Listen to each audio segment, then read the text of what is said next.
تبارك الذي نزل الفرقان على عبده ليكون للعالمين نذيرا অতীব বরকতময় সেই মহান প্রভু যিনি তার বান্দাকে ফুরকান দিয়েছেন, এই কিতাব নাজিল করেছেন যেন তিনি বিশ্ববাসীকে এই কিতাব দিয়ে সতর্ক করতে পারেন। আমার নবীজি হলেন সতর্ককারী। সতর্ক করেছেন নিজ কথা দিয়া না আল্লাহর কথা দিয়া? সে আল্লাহর কথা কি ফুরে গেছে, হেরে গেছে, আছে না নাই? এটা হচ্ছে সতর্কের কিতাব। এটা কিসের কিতাব? সতর্কের কিতাব। নাই, এটা হচ্ছে সতর্কের কিতাব। এটা কিসের কিতাব? সতর্কের কিতাব। আমার ভালো হয়ে যায়, আগুন ধরছে কেন, ধর্ষণ বেড়ে যাচ্ছে কেন, নিরপরাধ মজলুম লোকের উপরে এত জুলুম হচ্ছে কেন, যাদের কোনো দোষ নাই, সমাজের যারা শ্রেষ্ঠ মানুষ তাদের উপরে এমন অত্যাচারের স্টিম রোলার চালানো হচ্ছে কেন? অবশ্যই এগুলোর কারণ আমাদের বের করার প্রয়োজন আছে না নাই? আসুন আমরা ধীরে ধীরে আলোচনার দিকে চলে যাচ্ছি। তবে একটা কথা, সেটা হচ্ছে ইসলাম ছিল, আছে, থাকবে। আমি আপনি থাকবো না। ইসলাম নিয়ে যেই কথা বলবে টুডে অ্যান্ড টুমরো সে টিকতে পারবে না, ঠিক কিনা? দেখেন না, মাঝখানে ৩-৪ মাস লাগামহীন ওয়াজ করলো একজন, মাথায় কোনো চুল নাই, ফকফকে ইন্টারন্যাশনাল এয়ারপোর্ট। কি বললো না, অনেক কিছু বললো। একটা মানুষের ধ্বংসের জন্য একটা বদগুণ যথেষ্ট, সেটা হচ্ছে অহংকার, ঠিক কিনা? আলেমদের নিয়ে যে বা যারা, আলেমদেরকে নিয়ে আজ পর্যন্ত যে বা যারা বেয়াদবি করেছে তাদের পরিণতি ভালো হয় নাই, ভালো হবেও না, ঠিক কিনা? এমন দৌড় মারলো, কানাডা গেল, কানাডায় হলো না। বোরকা পরে মহিলা মানুষ, এবার বোরকা পরছে পুরুষ মানুষ, দেখা যায়, ঠিক আছে না? দুবাই গেল, সেখানেও হলো না। এখন যে কই আছে আল্লাহ জানে। বাংলাদেশে এমন একটা সময় আসবে, পালানোর জন্য একটা ইঁদুরের গর্ত খুঁজে পাবে না। শর্ত হলো আমরা কোরআনওয়ালা হব। আমরা কিওয়ালা হব? কোরআনওয়ালা। কোরআনকে আমরা মানব, কোরআনকে আমরা পরিপূর্ণরূপে মানব, কোরআনকে আমরা ফলো করব। আল্লাহ তাআলা সুন্দর করে বান্দাকে বলছেন, বান্দারে কোথায় চলে যাচ্ছ? কোন দলের পিছনে চলে যাও? কোন নেতার নেতৃত্ব ধরো? কোন দলটা তুমি করো? যে দল করে তুমি জান্নাত পাবা না, যে নেতৃত্ব মানলে পরে তোমার জাহান্নামের কারণ হয়ে যাবে, সব ছেড়ে চলে আসো। To back Islam, to back al Quran. আল্লাহ তাআলা সুন্দর করে বলছেন, ফাআইনা তাযহাবুন ইন হুয়া ইল্লা যিকরুল লিল আলামিন লিমান শাআ মিন ইয়াস্তাকিম ওয়া মা তাশাউনা ইল্লা আন ইয়াশা আল্লাহু রাব্বুল আলামিন। জোরে বলুন আল্লাহু আকবার। কোথায় যাও তুমি? কোন দিকে যাও তুমি? একমাত্র তোমার পথ, তোমার জান্নাতের লাইন ইন হুয়া ইল্লা যিকির, এই জিকিরকে তুমি ধরো। জোরে বলে সুবহানাল্লাহ। এই পর্যন্ত আমরা এই কিতাবের দুটো নাম শিখলাম। কোরআন তো আছেই, আরেকটা শিখলাম হলো ফুরকান, আরেকটা শিখলাম হলো জিকির। আরেকটা কি বলেন? আরেকটা কি বলেন? জিকির। কিন্তু আমার দেশে জিকির বলতে কি বোঝায়? হালকা জিকির, ভারী জিকির, আর কি আছে? হ্যাঁ, আচ্ছা আমি বুঝি নাই, যা হোক কি যেন বলতে চাচ্ছেন।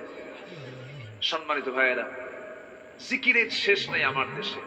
জিকির করতে করতে লাভ মেরে আম গাছে ওঠে, জাম গাছে ওঠে, ভুল করে বড়ই গাছে ওঠে না। বড়ই গাছে কাঁটা আছে, এই হুঁশ ঠিকই আছে, আছে না নাই? এরকম কোন জিকির আমরা সাহাবীদের মধ্যে পাই না। যেরকম এরকম কোন সিয়াসিতের কোন হাদিসে পেলাম না যে সাইয়েদনা আবু বকর জিকির করতে করতে সাইয়েদনা ওমরের ঘাড়ের উপর যা বসছে, এরকম পাইনি আমরা। আল্লাহ রাসূল বক্তব্য দেওয়ার মাঝে সামনে এসে নাচানাচি শুরু করছে, এরকম কোন দৃশ্য আমি, এরকম কোন হাদিস আমাদের চোখে পড়ে নাই। আপনারা পাইছেন কিনা জানি না, আমি পাইনি।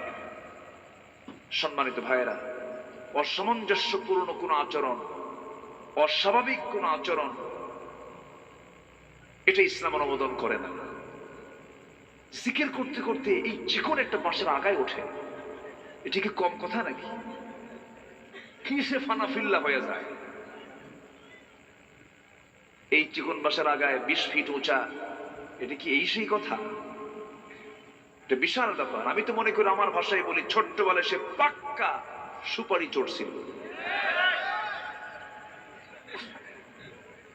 এগুলো ইবলিসের পাঠশালা, ঠিক কিনা? এগুলো করা যাবে না। আল্লাহর সঙ্গে সম্পর্ক করতে হলে বাহ্যিক এই সমস্ত ডিসপ্লে কেন? বান্দা যখন শেষ রাত্রি এসে যাবে, নামাজে দাঁড়িয়ে যাবে, সেজদায় পড়ে কাঁদবে ঘন্টার পর ঘন্টা, আল্লাহর সঙ্গে এই বান্দার প্রেম তৈরি হয়ে যাবে। এটা তো আল্লাহর সঙ্গে মহাব্বতের মাধ্যম। সেজদা, রুকু, ঝাঁকাঝাঁকি, লাফালাফি, এগুলো পাইছেন কোথায়? এগুলো জিকির নয়, এগুলো জিকিরের নামে ভণ্ডামি। জিকিরের নামে ভণ্ডামি, এগুলো করব না আমরা। জিকির নামাজ, জিকির কোরআন তেলাওয়াত, জিকির আল্লাহর আইনকে মেনে নেওয়া, জিকির আল্লাহর আইনকে স্মরণ করে জমিনে চলাফেরা করা। কথা বোঝা যায়? আচ্ছা, সূরাটার নাম কি বলেন? ফুরকান। ফুরকান মানে কি? ফুরকান মানে কোরআন, ঠিক আছে, কিন্তু ফুরকান হচ্ছে আল ফারকু বাইনাল হক ওয়াল বাতিল, সত্য এবং মিথ্যার মধ্যে পার্থক্য সৃষ্টি করে দেয় যে কিতাব। যে কিতাব পড়লে পরে সত্য কোনটা, মিথ্যা কোনটা, এটি স্পষ্ট হয়ে যায়, সেই কিতাবটার নাম হলো ফুরকান। সম্মানিত ভাইয়েরা, সম্মানিত বন্ধুগণ, যে কিতাবটা পড়লে কোনটা হক কোনটা বাতিল জানা যায়, আর সেই কিতাবকে আজকে নাম সর্বস্ব একটা ধর্মের কিতাব হিসেবে অনেকে গ্রহণ করতে চায়। কিন্তু এটা যে জীবনের সকল জায়গায় এই কিতাব যে সচল, লোক আমার দেশে আছে না নাই? আসতে বলবেন না, আছে না নাই? কোরআন দিয়ে কি রাষ্ট্র চলে? রাষ্ট্র চলতে পারে? চলা যায়? কোরআন দিয়ে কি রাষ্ট্র চলতে পারবে? কেন? কিভাবে পারে? তাদের যুক্তি, ১৩,০০০ বছর আগে এই কিতাব নাজিল হলো, আর আমাদের কত সংশোধনী আসে, কত সংযোজন হয়, সংকোচন হয়। এই মধ্যযুগে আইন দিয়ে আজকের সমাজ চলতে পারে না। এই জাতীয় নাস্তিক্য চেতনার কিছু ধ্বজাধরী বুদ্ধিজীবী নামের নাস্তিক জীবী আছে না নাই? আছে না নাই? ওরা বলে যে দেশে ওয়াজ মাহফিল বেশি হওয়াতে এই দেশের পালা যাত্রা, তারপরে লোকসঙ্গীত, আর কি বাউল গান, ভাটিয়ালি, কাওয়ালি, এগুলো সব বন্ধ হওয়ার পথে। ওয়াজ মাহফিল করে এই সমস্ত এদেশের শত বছর ধরে আবহমান কাল ধরে চলে আসা এই সমস্ত সংস্কৃতি আজকে হারিয়ে যাবার পথে। ওয়াজ মাহফিল নাকি এই সমস্ত কাজের সবচেয়ে বড় বাধা। যেরকম নাউজুবিল্লাহ, কি বুদ্ধিজীবী, 16 GB, 32 GB, 64 GB, 128 GB, 256 GB বুদ্ধিজীবী। এগুলো বুদ্ধিজীবী না, এগুলো বুদ্ধি প্রতিবন্ধী, ঠিক কিনা? কোরআন কার কথা? আসতে বলুন, কোরআন কার কথা? কোরআনকে যারা অচল করতে চায় তারা অচল হয়ে যাবে। কোরআনের জন্য আন্দোলন করতে রাজি আছেন? ইসলামের জন্য আন্দোলন করতে রাজি আছেন? রাজি আছেন কারা কারা? হাত উঁচু করে দেখা।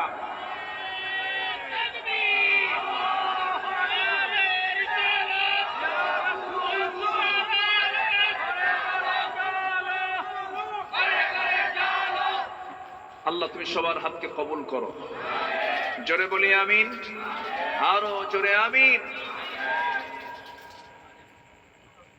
সম্মানিত ভাইয়েরা, সূরা ফুরকান আল্লাহ তাআলা রাসূলকে মক্কায় থাকাকালীন আল্লাহ পাক এই সূরাটা রাসূলকে উপহার দিয়েছেন।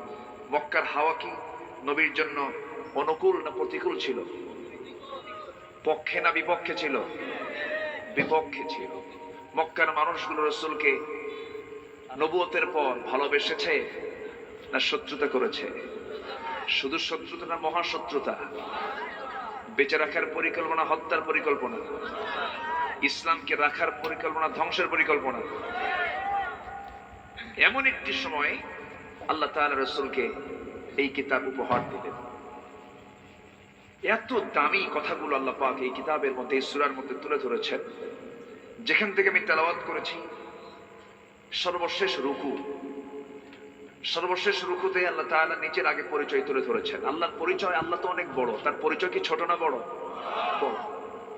আকাশ ছোট না বড়? আল্লাহ ছোট না বড়? আল্লাহ তাআলা তার নিজের পরিচয় দিয়েছেন আগে, এরপরে পরিচয় দিয়েছেন অনুগত বান্দা কারা, আমার পছন্দের বান্দা কারা, তাদের পরিচয় দিয়েছেন। আল্লাহ তাআলা সুন্দর করে বলছেন, তাবারাকাল্লাযী জাআলা ফিস সামাই বুরুজান ওয়া জাআলা ফিহা সিরাজান ওয়া কমারান মুনীরা। জোরে বলুন আল্লাহু আকবার। অতীব বরকতময় সেই মহান প্রভু, যিনি আকাশে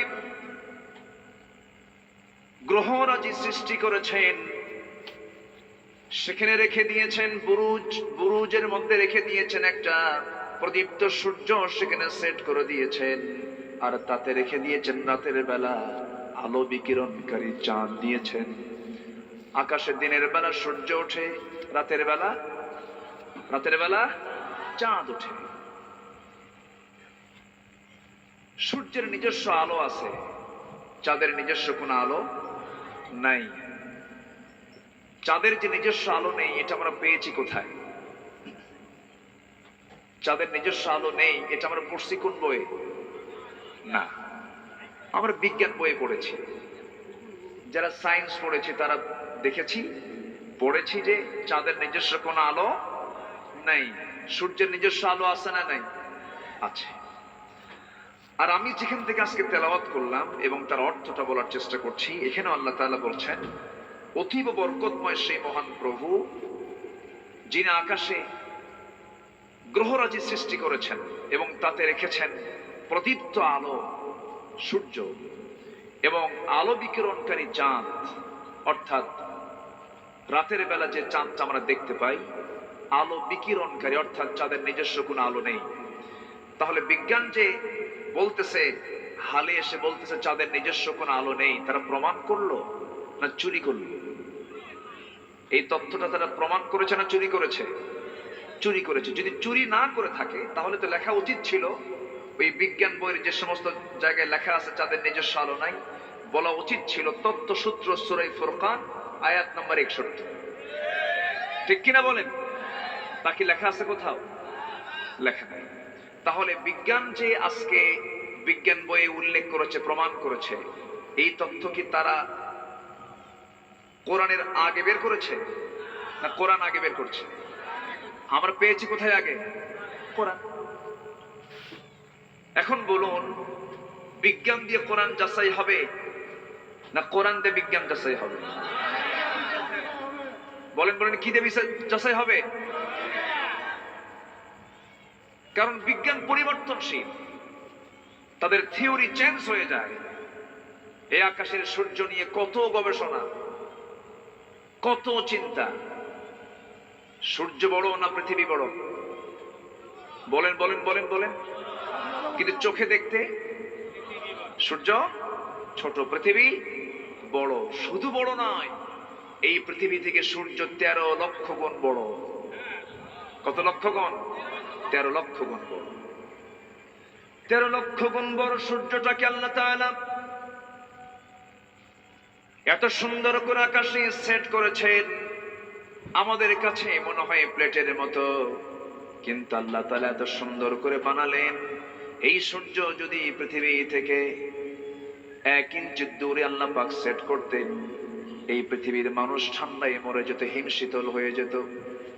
আবার যদি এই সূর্য যদি পৃথিবী থেকে পৃথিবীর দিকে 1 ইঞ্চি কাছে চলে আসতো, পৃথিবী জ্বলে পড়ে ছারখার হয়ে যেত। এমন সুন্দর করে সেট করেছেন। আর বলছেন পৃথিবীবাসী, এই সূর্যকে আমি আলোকিত করেছি, চাঁদকে আমি বিকিরণকারী করেছি।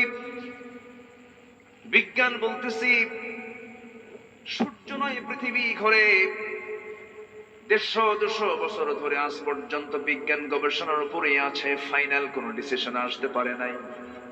অথচ আল্লাহ তাআলা সায়েন্সের সূরা, বিজ্ঞানের সূরা সূরাতুল ইয়াসিন, আল্লাহ তাআলা কত আগে জানিয়ে দিলেন সূর্য চন্দ্র কোথায় কিভাবে ঘোরে। যারা পারেন ঠোঁট মিলিয়ে বলুন, লাশ-শামসু ইয়ানবাগি লাহা আন তুদরিকাল কমারা ওয়ালাল-লাইলু সাবিকুন নাহার ওয়া কুল্লুন ফি ফালাকিন ইয়াসবাহুন। সূর্যের ক্ষমতা নাই চন্দ্রকে টপকে যায়, আবার চন্দ্রেরও ক্ষমতা নাই সূর্যকে টপকে যায়। অর্থাৎ প্রত্যেক সৃষ্টি তার নিজ নিজ কক্ষপথে পরিভ্রমণ করছে। মানে সূর্য ঘোরে, চন্দ্র ঘোরে, দিন রাত সবই তার নিজস্ব কক্ষপথে পরিভ্রমণ করছে। জোরে বলে সুবহানাল্লাহ। আরেক জায়গায় আল্লাহ তাআলা বলছেন, وهو الذي خلق الليل والنهار والشمس والقمر كل في فلك يسبحون। সব সৃষ্টি তার নিজ নিজ কক্ষপথে পরিভ্রমণ করছে। আল্লাহ তাআলা কত আগে জানিয়ে দিলেন, বিজ্ঞান এখনো জানা শেষই হয় নাই। আমার বন্ধুগণ, এই কিতাব শুধু যদি আমরা মনে করি নামাজের কিতাব, যদি মনে করি জানাজার কিতাব, যদি মনে করি শুধু হজের কিতাব, শুধু যদি মনে করি দান সদকার কিতাব, সম্পূর্ণ রং চিন্তা হবে, একটা ভুল চিন্তার বই প্রকাশ হয়ে যাবে। কোরআন তেমন একটি কিতাবের নাম যে কিতাবের মধ্যে এই দুনিয়ার যত জ্ঞান, সমস্ত জ্ঞান এর মধ্যে ঢুকিয়ে দিয়েছেন। যেরকম সুবহানাল্লাহ। ফিজিক্স, কেমিস্ট্রি, সায়েন্স নিয়ে কয়েকশো আয়াতে কোরআনে আছে। ফৌজদারি দণ্ডবিধি আছে, আইন কানুন আছে, পার্লামেন্ট নামে একটা সূরা আছে, সূরা শুরা, নির্বাচন আছে, দল আছে, সব নিয়ে এই কিতাবের মধ্যে বক্তব্য আছে। অনেকে ফতোয়া দেয়, আমার দেশের বড় বড় মুফতিরা ফতোয়া দেয় ইসলামের রাজনীতি নাই। এরকম আছে না? বলুন তো, আছে না নাই? আছে না নাই? আমি কি আলোচনা চালাবো? কোন আপত্তি? যে উঠে কেন উনি আবার আসবেন তো? আচ্ছা, আমি কি আলোচনা চালাবো? জোরে বলি ইনশাআল্লাহ। যে বলবে ইসলামে এটা নাই, ইসলামে ওটা নাই, সে কি ইসলামকে মানলো? সে কি ইসলামকে বিশ্বাস করলো? ইসলাম কি অপূর্ণ না পূর্ণ? ইসলাম কি অপূর্ণাঙ্গ না পূর্ণাঙ্গ? যার পরিপূর্ণ অঙ্গ আছে, এটাই হচ্ছে পূর্ণাঙ্গ। একটা মানুষের মাথা থেকে পা পর্যন্ত প্রত্যেকটি অঙ্গ গুরুত্বপূর্ণ। একটা বাদ দিলে দেখবেন তার নামটা চেঞ্জ হয়ে যায়। যার পা নাই তাকে আমরা কি বলি? ন্যাংরা। আচ্ছা, যার হাত নাই লুলা, চোখ নাই অন্ধ, মাথার চুল নাই, এই তো লাইন আসছে। আচ্ছা, এরপরে মানে এই শব্দটা আজকে আমার দেশে সবচাইতে বেশি ভাইরাল হয়ে গেছে। আচ্ছা, এরপরে যে কানে শোনে না, হ্যাঁ, বয়রা, বধির, যে কথা বলতে পারে না, বোবা। তাহলে একটা মানুষের মাথা থেকে পা পর্যন্ত একটা অঙ্গ যদি মাইনাস হয়ে যায়, সে মানুষ থেকে, সে মানুষ কিন্তু অপূর্ণাঙ্গ। তার কি নাই? পা নাই। তার কি নাই? চোখ নাই। তার কি নাই? হাত নাই। তার কি নাই? পা নাই। ঠিক তেমনি ইসলাম একটি পরিপূর্ণ জীবন বিধান, এর মধ্যে একটা যদি কেউ মাইনাস করে সেখানে আর ইসলাম থাকে না, ঠিক কিনা? একটা কেউ বাদ দেওয়া যাবে না, কোনটা বাদ দেওয়া যাবে না। কিন্তু আমার দেশে ডাবল স্ট্যান্ডার্ড করে ইসলামকে মানতে চাই এমন কিছু আছে না নাই? সকালবেলা কোরআন তেলাওয়াত দিয়ে ফেসবুকে পোস্ট দেয়, বিকেলবেলা হিন্দি গান দেয়। আবার আমার দেশের অভিনেত্রীরা ওনারা হজ উমরাও করেন।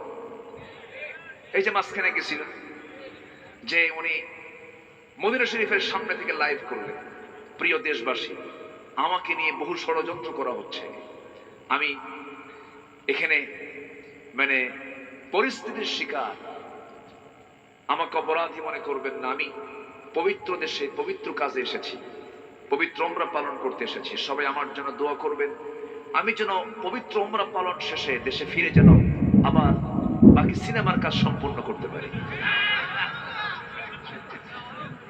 আচ্ছা, তাহলে এইরকম করে ইসলাম মানার কোন সুযোগ ইসলাম দিয়েছে? আসতে বলবেন না দিয়েছে। বিসমিল্লাহর মিসইউজ, বিসমিল্লাহর মিসইউজ। কে ভাই? হ্যাঁ, সম্মানিত ভাইরা, আপনার কথা বলা যাবে না, আপনি চুপচাপ থাকবেন। না আচ্ছা, বিসমিল্লাহর মিসইউজ কেমন করে দেখেন।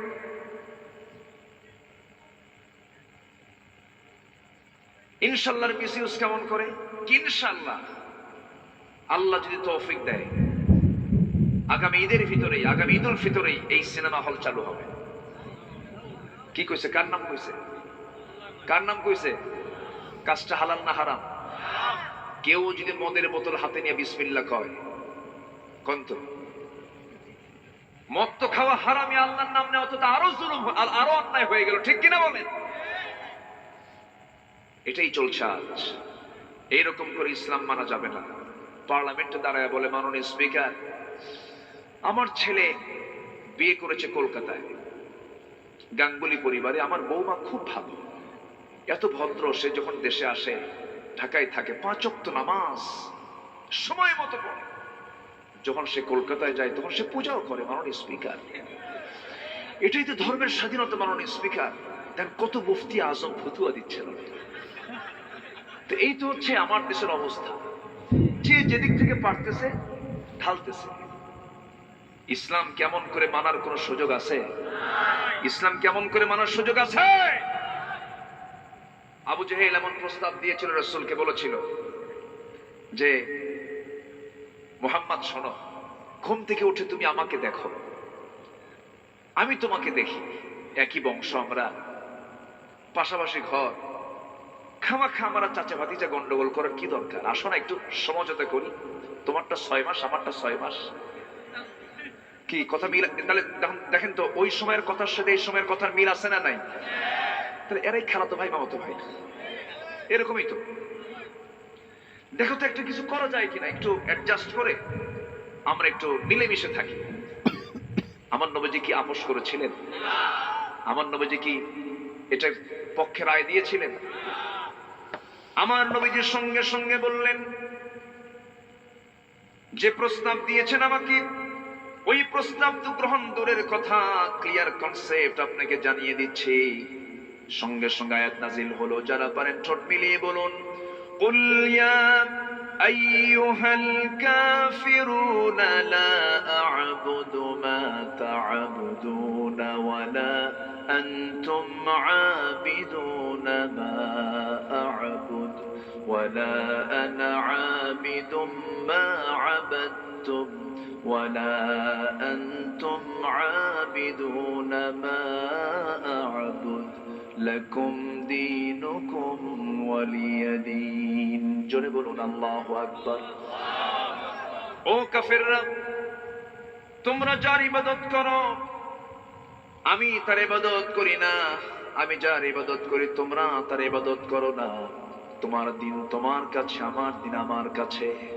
সম্পূর্ণ ক্লিয়ার যখন হয়ে গেল, আবু জেহেল শত চেষ্টা করেও যখন পারলো না, না হলো না।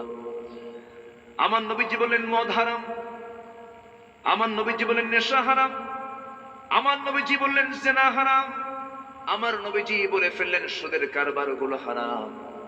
আজকে এই সমস্ত আকাম কুকাম মনে হয় আমার দেশে নাই।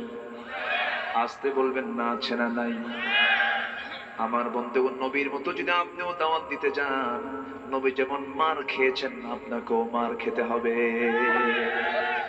নবীর মতো যদি আন্দোলন করতে যান, নবীর মতো যদি দাওয়াতি কার্যক্রম চালাতে যান, নবী যেমন দেশ ছাড়া হয়েছেন, মামলা খেয়েছেন, হিজরত করেছেন, গালি শুনেছেন, চড় থাপ্পড় খেয়েছেন, আমাকে আপনাকে তাই খাইতে হবে। আমার ভাইয়েরা, আমার বন্ধুগণ, ইবাদত করব কার? আসতে বলবেন না কার? সে আল্লাহর যে ইবাদত করব সে আল্লাহ আমার এমন শক্তিশালী মহান প্রভু, যিনি শক্তিশালী আকাশের মালিক, প্রচন্ড মজবুত আকাশের মালিক। তিনি কে? আকাশকে দুর্বল মনে হয় নাকি? আমার আপনার বিল্ডিং গুলো কি মনে হয়? দেখেন না, কি দুর্বল কয় না, সবল। খালি 10 মাত্রার ভূমিকম্প হলেই তো সব শেষ, ঠিক না? আমরা যে ছাদটা বানাই, সেই ছাদটা অতিশয় দুর্বল, একটু ধাক্কা লাগলেই শেষ হয়ে যাবে। কিন্তু আল্লাহ তাআলা তার নিজের পরিচয় দিতে নিয়ে বলছেন, দেখো আমি বিশাল আকাশ বানিয়েছি এবং সে আকাশে বুরুজ আমি রেখে দিয়েছি, গ্রহরাজি রেখে দিয়েছি, আর তাতে রেখে দিয়েছি প্রদীপ্ত আলো, সূর্য। সে আলোটা আজ পর্যন্ত দিয়ে যাচ্ছে, কিয়ামত পর্যন্ত তাপ দিয়ে যাবে। একটা সেকেন্ডের জন্য কোনোদিন সূর্যের তাপ বন্ধ থাকবে না। যেরকম সুবহানাল্লাহ। এমন আল্লাহ, তার ম্যানেজমেন্ট কি, তার ব্যবস্থাপনা কি? তার ব্যবস্থাপনায় কোনো ক্লান্তি নেই। তিনি যা করেন, তিনি যা ম্যানেজমেন্টের সমস্ত কিছু, তিনি যে দায়িত্ব নিয়েছেন সবকিছু তিনি করছেন। সে দায়িত্ব পালনে কোনো ব্যর্থতা আছে নাকি? কোনো ক্লান্তি আছে নাকি? যারা পারেন ঠোঁট মিলিয়ে বলুন, সেই আয়াতে আল্লাহ তাআলা বলছেন কি? ওয়ালা ইয়াউদুহু হিফযুহুমা ওয়া হুয়াল আলিয়্যুল আযীম। সবকিছু সংরক্ষণে, আকাশ, জমিন, সাত সমুদ্র, সকল কিছুর, সবকিছুর সংরক্ষণে আমার আল্লাহর দায়িত্ব পালনে কোনো ক্লান্তি আসে না। আমার আল্লাহ এমন সুন্দর করে দায়িত্ব পালন করছেন। আল্লাহ বলছেন, বান্দারে, এই বিশাল আকাশের মালিক আমি, সূর্যের মালিক আমি, চাঁদের মালিক আমি। তুই আমাকে চেনার চেষ্টা কর, আমাকে বোঝার চেষ্টা কর। সব ভুলে যাবে, কিন্তু আমি আল্লাহ তোকে কখনো ভুলবো না, তুই আমাকে ভুলবি না। যেরকম সুবহানাল্লাহ। যখন কোন বান্দা আমার আল্লাহর দিকে 1 হাত আগায় আসে, আল্লাহ তার দিকে 10 হাত আগায় আসেন। যখন কোন বান্দা আল্লাহর দিকে হেঁটে হেঁটে আসে, আল্লাহ তার দিকে দৌড়ায় যান। যেরকম সুবহানাল্লাহ। আরো জোরে বলুন সুবহানাল্লাহ। আমার আল্লাহ এত শক্তিশালী, এত মজবুত। আমার আল্লাহ এত মজবুত সৃষ্টি করেছেন। আমার আল্লাহ এত মহাপরাক্রমশালী। তিনি আকাশ বানিয়েছেন, জমিন বানিয়েছেন। আমরা তো দুর্বল কোন প্রভুর আমরা বান্দা নই। দুর্বল প্রভুর বান্দা কিছু দুনিয়াতে আছে না নাই? আসতে কবেন না, আছে না নাই? দুর্বল প্রভু, তাদের প্রভু কি দুর্বল? এরকম দুর্বল প্রভুকে মানত এক সাহাবী। রাসূলের সামনে বসে আছেন। রাসূল বলছেন, সাহাবীরা তোমরা কেউ কিছু বলবে? সামনে থেকে এক সাহাবী বলে, হুজুর আপনার ওয়াজ তো শুনলাম, আমার একটু ওয়াজ শোনেন। রাসূল বলেন, কি ওয়াজ করবে বলো? হুজুর আমার তো ওয়াজ সেই ওয়াজ না, জাহিলি যুগের কিছু ওয়াজ আছে। জাহিলি যুগে আমি এক মূর্তির উপাসনা করতাম, খুব তাকে মহব্বত করতাম, বুকে নিতাম, পিঠে নিতাম, খুব সম্মান করতাম, সৌভাগ্যের প্রতীক মনে করতাম, যেখানেই যেতাম সাথে নিয়ে চলতাম। হঠাৎ করে একদিন একটা লম্বা সফরে বের হই, প্রকৃতির চাপ আসলো। এখন আমি আমার এই দেবতা নিয়ে, আমার প্রভু নিয়ে আমি তো আর ওই কাজে যেতে পারি না। আমি এটাকে উঁচু একটা টিলার উপরে রেখে আড়াল করে আমি আড়ালে চলে গেলাম। শৌচকার্য কমপ্লিট করে এসে আমার সেই প্রভুর সামনে গিয়ে দাঁড়ালাম। গিয়ে দেখি আমার সেই মূর্তিটার মাথা থেকে পা পর্যন্ত ভিজা। তো ভাবলাম এই বুঝি রহমতের পানি। রহমতের পানি মনে করে আমি আমার জিহ্বাটা লাগায় দিলাম, লেহন করলাম। কিন্তু ইয়া রাসূলুল্লাহ, আমতা আমতা গন্ধ। আমার নবীজি মুস্কি মুস্কি হাসি দিলেন। রাসূলের সারা জীবন তার চেহারা ছিল মুস্কি মুস্কি হাসি। আমার নবীজি হাসি দিলেন, তার হাসি সাহাবীদের ভিতরে একটা আনন্দের স্ফুরণ। সাহাবীরাও হাসতেছেন, কিন্তু সাহাবীর একটা আওয়াজ দিয়ে হাসতেছেন। রাসূল বললেন, সাহাবী এরপরে কি হলো হুজুর? এই দুর্গন্ধ আমি আর সহ্য করতে পারতেছি না, এটার উৎস কোথায়, এটা আসলো কোন জায়গা থেকে? সামনের দিকে তাকায় দেখি কুকুর লেজ গুটায় যায়। ইয়া রাসূলুল্লাহ, আমার ভিতরে এমন ক্ষোভ জাগলো, এমন রাগ উঠলো, আমার শরীরের সমস্ত সর্বশক্তি নিয়োগ করে হাতের মধ্যে আমার সেই দেবতাটা নিয়ে এমন এক আছাড় মারলাম, ভেঙ্গে টুকরো টুকরো করে আপনার কাছে এসে এমন রব পেয়েছি যিনি বিশাল আকাশের মালিক। তাবারাকাল্লাযী জাআলা ফিস সামাই বুরুজাও ওয়া জাআলা ফিহা সিরাজাও ওয়া কমারান মুনীরা। এমন এক রবকে পেয়েছি যিনি আকাশের বিশাল বড় আকাশের মালিক, যাতে রেখে দিয়েছেন গ্রহরাজি, যাতে বানিয়েছেন বিশাল প্রদীপ্ত সূর্য, আলোকিত চাঁদ। সে আল্লাহকে আমি রাসূল, হে রাসূল, আপনার মাধ্যমে পেয়েছি। জোরে বলেন সুবহানাল্লাহ। আমাদের প্রভু কত কত শক্তিশালী, কত মহাপরাক্রমশালী তিনি। এই আকাশ কোটি কোটি বছর, এই সূর্য কোটি কোটি বছর তাপ দিতে কি কোনোদিন কি একবার বাদ পড়ছে?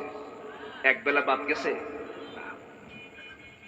আল্লাহ বলছেন, বান্দারে তোর সামনে আমি আমার পরিচয়গুলো দিচ্ছি, কারণ আমাকে না চিনলে তুই আমাকে মহব্বত করবি কেমনে? গোটা কোরআন 30 পারা, 30 পারার 3 ভাগের 1 ভাগ আমরা আল্লাহর পরিচয় পেয়ে যাই কিতাবের মধ্য দিয়ে, তাওহীদের কথা। আমার বন্ধুগণ, সেকেন্ড আয়াতে আল্লাহ তাআলা বলছেন, নিজের পরিচয় দিতে নিয়ে বলছেন, وهو الذي جعل الليل والنهار خلفة لمن أراد أو يذكر أو أراد شكورا। জোরে বলুন আল্লাহু আকবার। তিনি সেই মহান সত্তা যিনি রাতকে দিনের স্থলাভিষিক্ত করেছেন। দিন গেলে রাত আসে, রাত গেলে দিন আসে।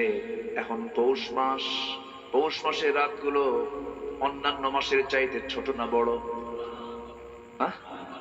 ছোট না বড়? বড়। এখন রাত ফুরায় না। গ্রীষ্মকালে রাত আল্লাহ তাআলা ছোট করে দিয়েছেন। এমন প্রভু তিনি যিনি রাতের মধ্যে দিন ঢুকান, দিনের মধ্যে রাত ঢুকান। তুলিজুল লাইলা ফিন নাহারি ওয়া তুলিজুন النهار في الليل وتخرج الحي من الميت وتخرج الميت من الحي وترزق من تشاء بغير حساب। জোরে বলুন আল্লাহু আকবার। ইয়া আল্লাহ, তুমি তো দিনের মধ্যে রাত ঢুকাও, রাতের মধ্যে দিন ঢুকাও। জিন্দাকে মৃত্যু দিয়ে দাও, মৃত্যুকে জিন্দা করো। সকল ক্ষমতা কার? আসতে বলবেন না, সকল ক্ষমতা কার? আল্লাহ তাআলার। আমার ভাইরা, এই পৃথিবীতে কোনো মানুষ কি রাতের মধ্যে দিন ঢুকাতে পারবে নাকি? কারো ক্ষমতা আছে? আল্লাহ তাআলা যেটা পারেন, পৃথিবীর কেউ কি তা পারবে? মানুষ কি পেরেছে? মানুষ তো একটা চালও বানাতে পারে নাই, মানুষ তো 1 ফোঁটা পানিও বানাতে পারে নাই, মানুষ তো কিছুই পারে নাই। অথচ সেই মানুষ কি অহংকার গুলো করে, তার দাম্ভিকতা কি! চেয়ারে বসলে মনে করে আমি একখান, আমি একখান, আমার সাথে পারে কে? চেয়ারে বসে গেছে সুপার গুলো আটা দিয়া, আর নামানামি নাই। সম্মানিত ভাইয়েরা, কারো জন্য পৌষ মাস, কারো জন্য সর্বনাশ।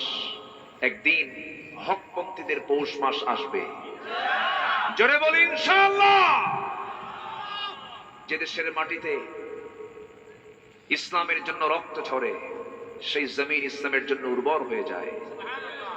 আমার বিশ্বাস, আমার বিশ্বাস, সবুজ ভূখণ্ডে আমরা ইসলামকে বিজয়ী বেশে দেখতে পাবো। এর জন্য সবাইকে কাজ করতে রাজি আছেন? সবাইকে কাজ করতে রাজি আছেন? এর জন্য কিছু গুণ থাকা দরকার।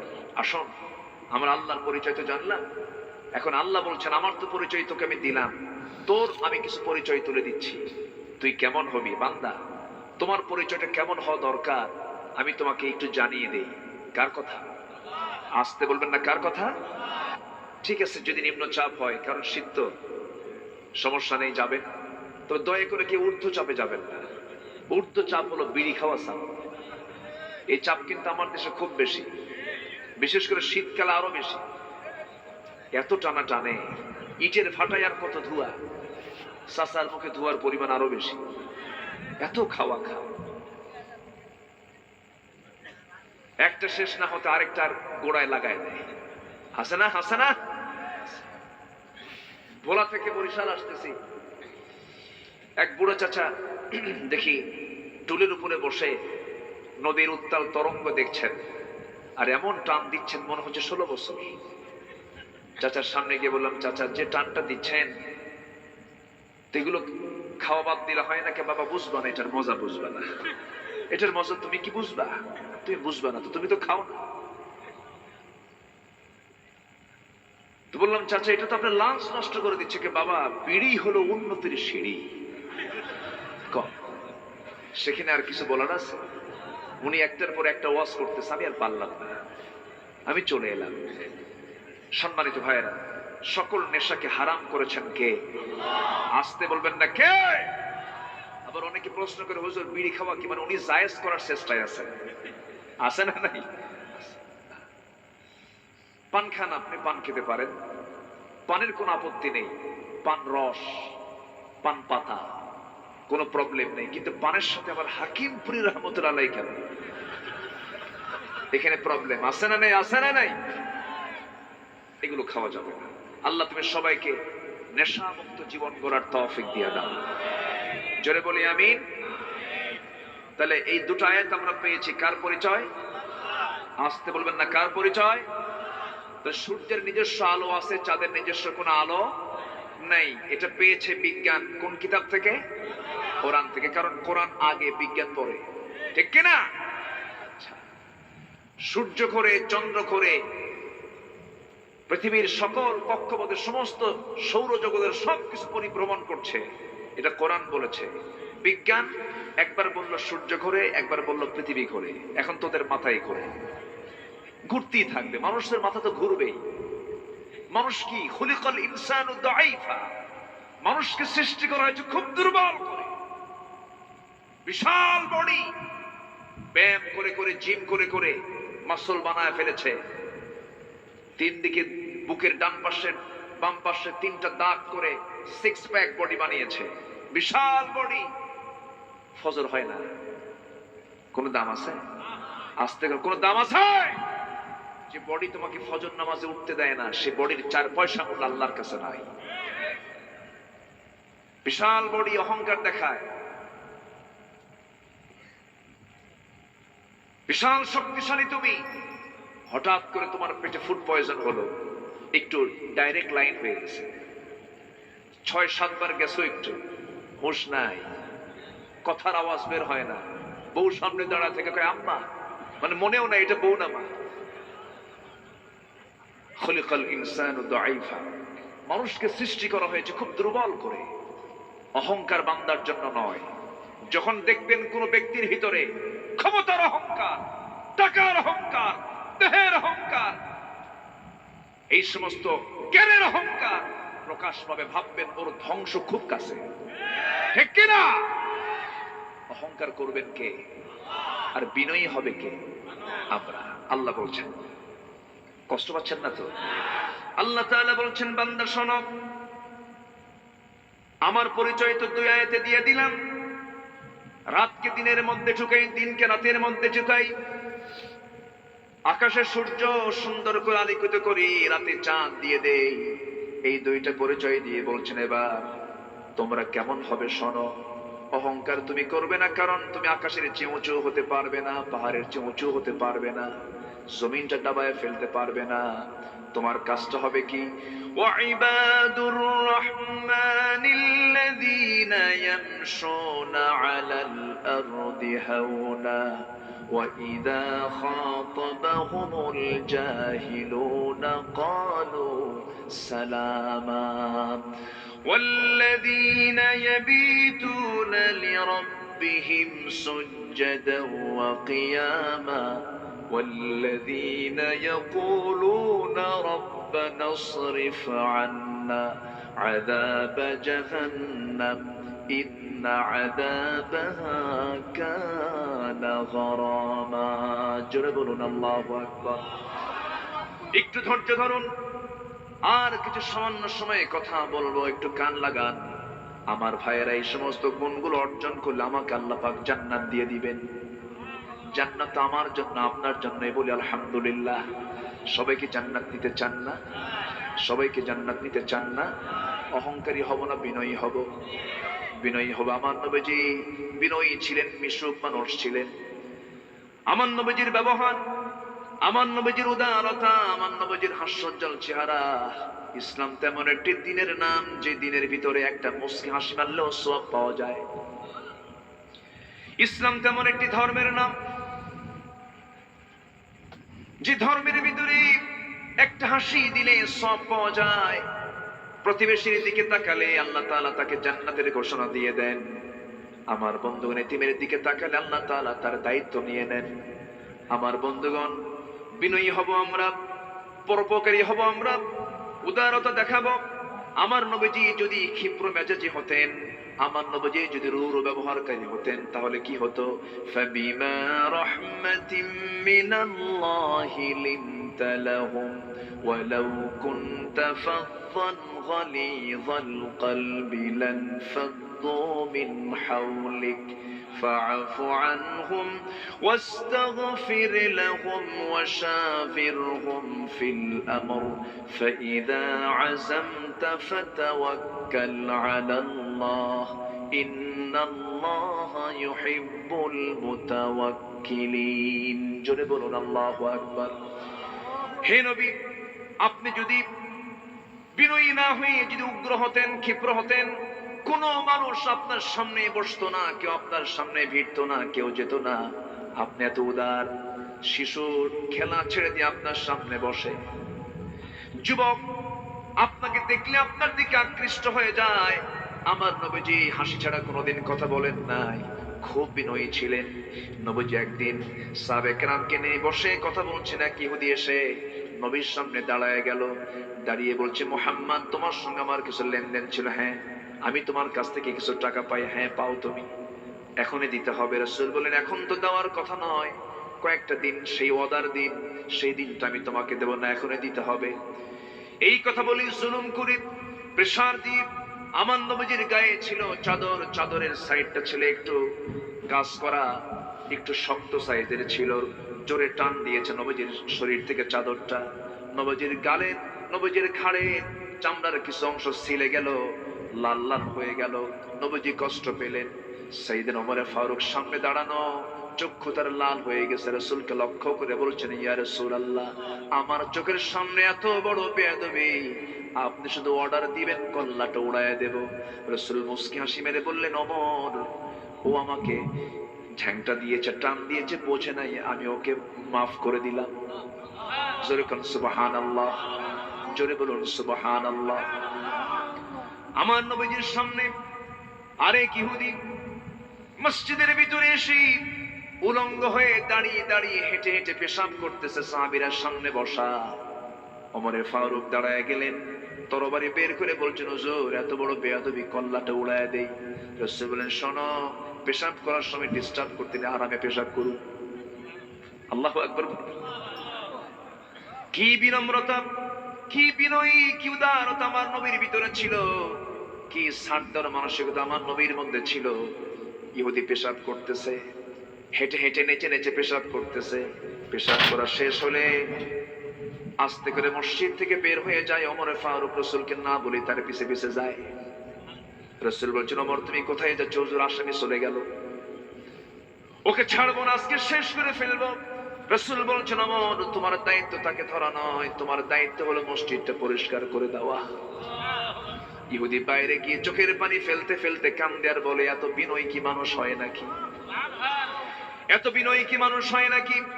আমার নবীর সামনে হাতে হাত রেখে বলতে, স্যার দেরি না, আমাকে পড়িয়ে দেন, আশহাদু আল্লা ইলাহা ইল্লাল্লাহু ওয়াহদাহু লা শারীকা লাহু ওয়া আশহাদু আন্না মুহাম্মাদান আবদুহু ওয়া রাসূলুহু।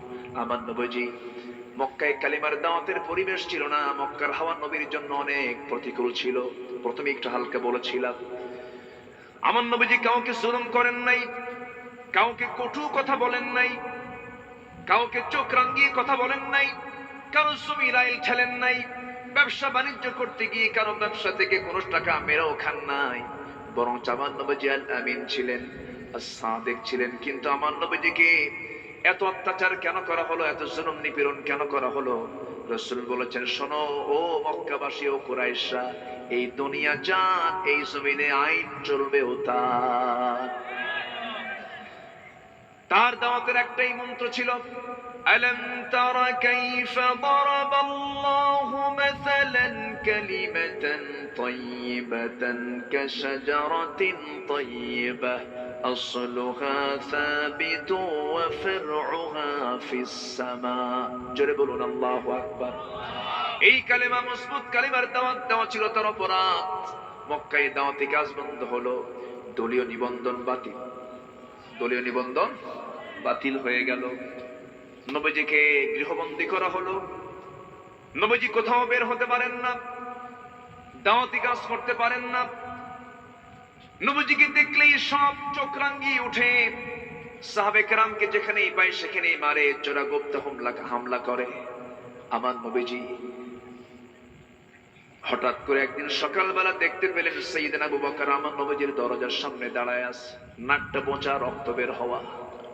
রাসূল বলছেন, আবু বকর সকালবেলা তোমার নাক বোঁচা কেন, গোটা শরীর থেকে রক্ত ঝরছে কেন? তিনি বলছেন, ইয়া রাসূলুল্লাহ, নামাজ পড়ার জন্য আমি কাবার সামনে দাঁড়ায় যখন সেজদায় চলে গেছি, উতবা, সাইবা, মুগিরা সব মিলে আমাকে জড়ে ধরেছে, খড়ম জুতা দিয়া নাকি ডলা দিয়েছি, নাক আমার বোঁচা হয়ে গেছে, রক্তক্ষরণ হচ্ছে। হুজুর আমি বাড়ির দিকে যাই নাই, মক্কার হাওয়া ভালো না, মক্কার পরিবেশটা খুব থমথমে, না জেনে কখন আপনার উপরে হামলা করে। অন্তত আজকের দিনটা সন্ধ্যা পর্যন্ত আপনি বাড়িতে থাকতে পারবেন না, কারণ আমার জীবনের চাইতে আমি আপনাকে বেশি ভালোবাসি। রাসূল কাস্তে করে বের করে নিলেন, চলেন আমরা মক্কার বাইরে চলে যাই। কি মক্কার হাওয়া ছিল দেখেন। যে বিশ্ব নবীর সম্মান মর্যাদা আল্লাহ তাআলা এত বেশি দিয়েছেন, যার পরে আল্লাহর পরে যার স্থান, সেই নবীজি ঘরে থাকতে পারছেন না, ঘর থেকে তিনি বের হয়ে গেলেন, আড়াল হয়ে গেলেন, মক্কার বাইরে আউটসাইডে চলে গেলেন। গিয়ে মনে মনে চিন্তা করছেন, আবু বকর রক্তক্ষরণ প্রচুর হয়েছে, তুমি কিছু খাও নাই, তোমার তো কিছু একটা ব্যবস্থা করা দরকার। এক রাখালকে পেলেন, সে রাখাল কিছু ছাগল চড়াচ্ছিল। রাখালকে ডাক দিয়ে বলছেন, রাখাল তুমি আমাকে একটা ছাগি দেবে নাকি? কি করবেন আপনি? একটা ছাগি দিলে পরে ছাগির দুধ দহন করব। আমার আবু বকর না খেয়ে আছে, রক্তক্ষরণ হয়েছে, দেওয়া যাবে নাকি? রাখাল বলছে, না দেব কেমন করে, কারণ ছাগলগুলোর মালিক তো আমি নই, আমি যদি হতাম তোমাকে দিতাম। নবীজি খুব খুশি, না হারে এই মরুর অঞ্চলের রাখালের ভিতরে ঈমান নাই, কিন্তু আমানতদারিতা আছে। নবীজি তাকে টার্গেট করে ফেললেন। নবীজি যাকে টার্গেট করেছেন সেই তো সোনার হীরকখণ্ড হয়ে গেছে। আমার নবীজি আস্তে করে বসলেন, বসে বলছেন, রাখাল তুমি আমাকে এমন একটা ছাগি দিবা যে ছাগিটার পেটে বাচ্চা আসে নাই, যে ছাগিটার দুধ দহন কখনো হয় নাই, যে ছাগির কোনোদিন ওলানো আসে নাই, ছোট্ট একটা ছাগি আমাকে দাও তো। রাখাল মুস্কি মুস্কি হাসি দেয়, আর মনে মনে বলে, এই বোকা লোকটা কি বলে।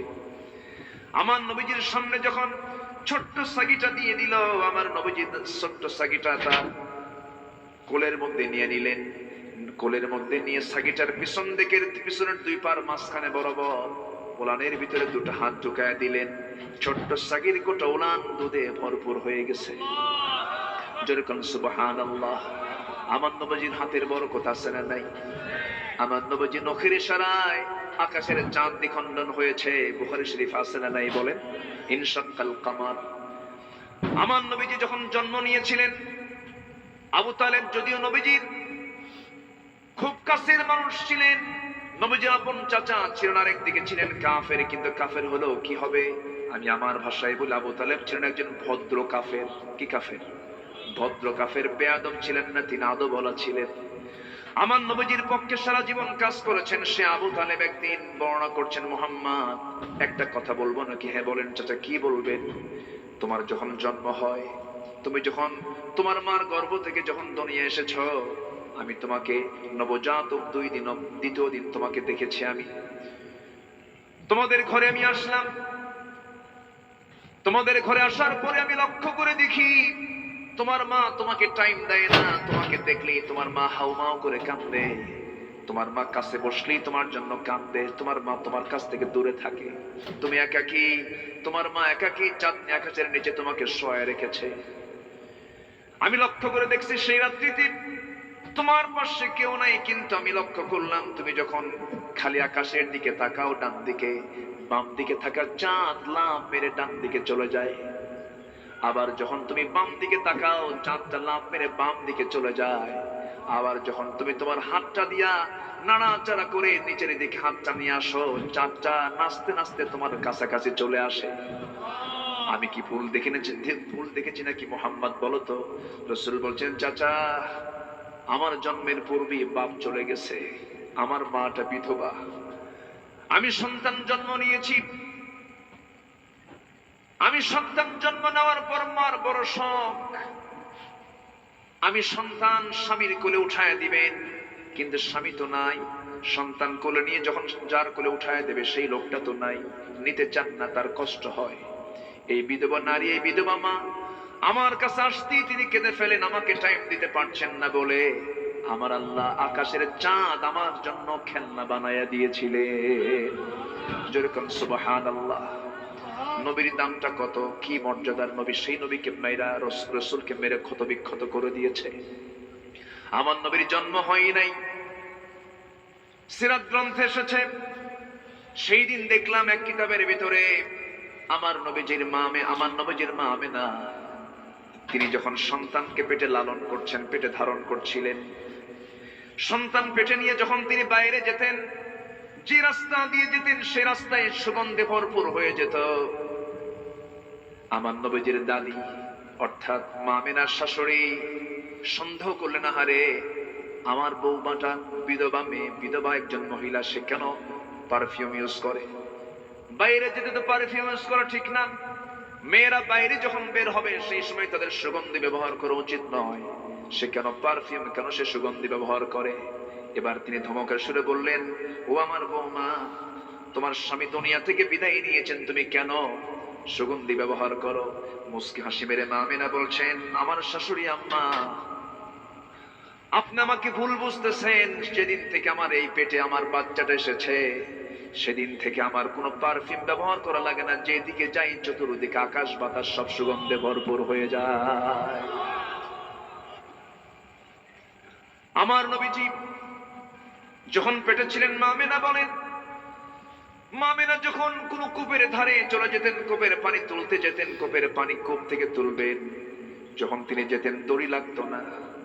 তিনি যখন কূপের ধারে গিয়ে দাঁড়াতেন, সঙ্গে সঙ্গে নিচে থাকে পানি কূপের উপর উপচে পড়ে আসতো। তার বান্ধবীরা বলতো, আমেনা তুমি চুপ করে দাঁড়ায় থাকো, আমাদের পানি তুলতে সুবিধা হোক। সুবহানাল্লাহ বলেন। সেই বরকতি নবী, সেই রহমতি নবী, যে নবীর সম্মান আল্লাহ পাক এত মর্যাদা বাড়াইয়া দিয়েছেন, যে নবীর উম্মত হবার জন্য অনেক নবী লালায়িত ছিলেন।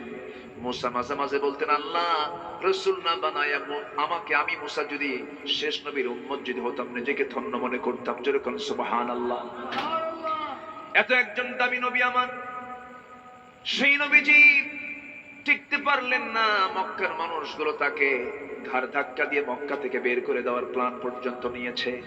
নবীজির দাওয়াতি কাজ বন্ধ নাই, নবীজি দাওয়াতি কাজ করার জন্য চলে গেলেন তায়েফের মাটিতে। সম্মানিত ভাইয়েরা,